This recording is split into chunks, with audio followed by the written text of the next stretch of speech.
Hello guys, कैसे हैं आप सब। आई होप सब अच्छे होंगे। जैसा कि आप देख रहे हैं, मैं आपको घी बनाना दिखा रही हूँ। यहाँ पर करीब 1 महीने की मेरे पास मलाई रखी हुई थी। 1 महीने की इसलिए क्योंकि मुझे बहुत से काम थे, तो मैं उस टाइम घी बना नहीं पाई। ये घी मैंने फ्रिज में ना रख कर फ्रीज़र में मलाई को निकाल कर रखा हुआ था, 2 बड़े से बाउल में, और ढक कर रखा हुआ था। यकीन मानिए, फ्रीज़र में रखी हुई मलाई बिल्कुल सही रहती है। किसी भी प्रकार के कोई भी फंगल नहीं आते हैं। अगर आप फ्रिज में रखते हैं तो फ्रिज में रखी हुई मलाई को हमें 8 दिन में ही निकालना पड़ता है घी। और आप देख सकते हैं यहाँ पर करीब मैंने 7 से 8 मिनट तक लगातार कंटिन्यू इस मथानी से मैंने चलाया है। और ये तो थोड़ा सा गाढ़ा होने लगता है, तब इसमें थोड़ा सा पानी डालकर हम इसे दोबारा फिर से चलाते हैं। और इस तरीके से चला चला कर हम अपना घी बहुत अच्छे से निकाल सकते हैं। यहाँ देख सकते हैं, यहाँ पानी डालने के बाद, ठंडा पानी डालने के बाद मैंने इसे फिर से चलाना शुरू किया है। और आप देख सकते हैं सारा मक्खन हमारा ऊपर आ चुका है। गाइस, जब भी हम फ्रीज़र से अपनी मलाई को निकाल कर रखते हैं तो कम से कम हमें 6 से 7 घंटे बाहर रखना पड़ता है। अगर हम मलाई में दही नहीं लगाना चाहते हैं और तुरंत मक्खन को निकालना चाहते हैं तो हमें ऐसा ही करना पड़ेगा। जब हम दही लगाते हैं तो हमें ये जो टेक्निक है वो अगले दिन के लिए करनी पड़ती है।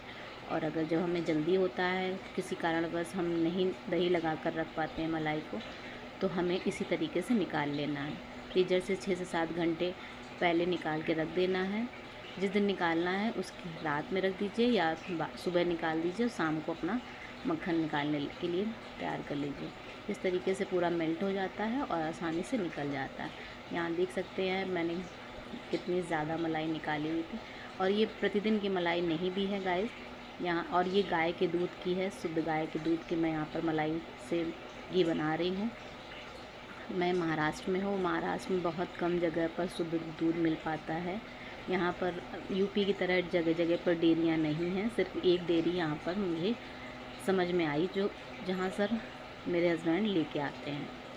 और ये मैं यहाँ पर प्रतिदिन नहीं भी निकालती हूँ, जिस दिन मन होता है उसी दिन मलाई निकालती हूँ। अगर अदर चीज़ें बनानी होती हैं, अगर हम गाय के दूध से मलाई निकाल लेते हैं तो फिर उसमें टेस्ट कम हो जाता है। और यहाँ पर देखिए मलाई निकाल कर मैंने इसको अब गर्म होने के लिए रख दिया है। क्योंकि मायके और ससुराल में दोनों जगह शादियां थे, इसलिए मैंने सोचा वहाँ जाने से पहले इसे कर लेती हूँ। ये करीब 25 दिन की तो मलाई है ही, और इससे ज़्यादा की भी हो सकती है, शायद 1 महीने की है, मैंने आपको बताया था। और आप सोच रहे होंगे ये येलो दिख रही है, वेस्ट होगी या ख़राब हो गई होगी। ऐसा कुछ भी नहीं है गाइस, ये गाय के दूध की है। देसी गाय के दूध में आपको पता है कि थोड़ा सा येलो दूध भी रहता है जब हम उसे बॉयल करते हैं। और यहाँ पर बहुत ही अच्छा मैंने घर का देसी घी बनाया है। और जिन लोगों को नहीं बनाना आता वो इस टेक्निक से बनाइएगा, एक बार ट्राई कीजिएगा। आसानी से मलाई से दूध या घी बन जाता है। और घर का घी खाने में भी बहुत अच्छा होता है गाइस। मैं पूजा के लिए तो ज़रूर से घर से ही बनाती हूँ।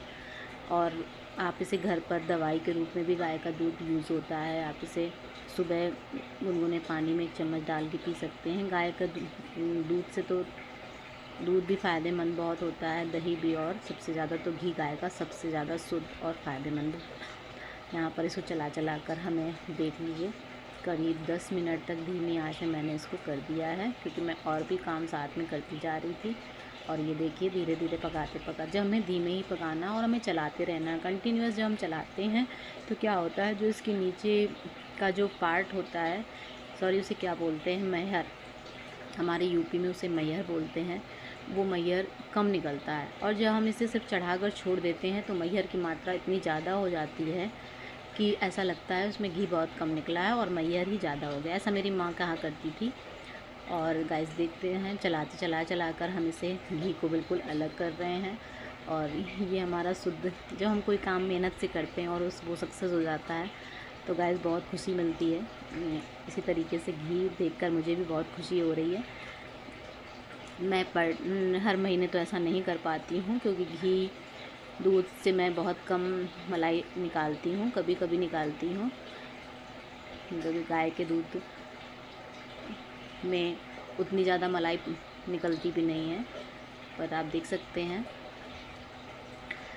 और ये हमारा धीरे धीरे पकना शुरू हो गया। धीमी आंच में पका रही हूँ, ज़्यादा जलाना नहीं है और बहुत ज़्यादा हमें इसे वाइट भी नहीं रखना है, क्योंकि वाइट रखने से क्या होता है, आपने देखा होगा घी तो वैसे शुद्ध ही होता है, पर उसमें भी आजकल घी में भी आपने किसी किसी को सुना होगा कि फफूंद आ जाती है। वो ऐसा इसलिए होता है कि शायद हम उसे ठीक से बॉयल नहीं करते हैं, अच्छे से पकाते नहीं हैं, तो थोड़ा सा कच्चा ही उसको छोड़ देते हैं। ऐसा नहीं करना है गाइस, जब तक हमारी मेहर ब्राउन कलर की ना हो जाए उसे पकाते रहना। यहाँ पर हमारा घी हमने बंद कर दिया था और करीब आधे घंटे बाद जब थोड़ा ठंडा हो गया, इसके बाद मैंने इसे डोलची में भरकर साइड में रख दिया था। और आप देख सकते हैं कितना शुद्ध घी बनकर तैयार हो गया है। और ये कम से देखिए कम आधा गाइस, किलो के करीब तो हो ही हो गया होगा।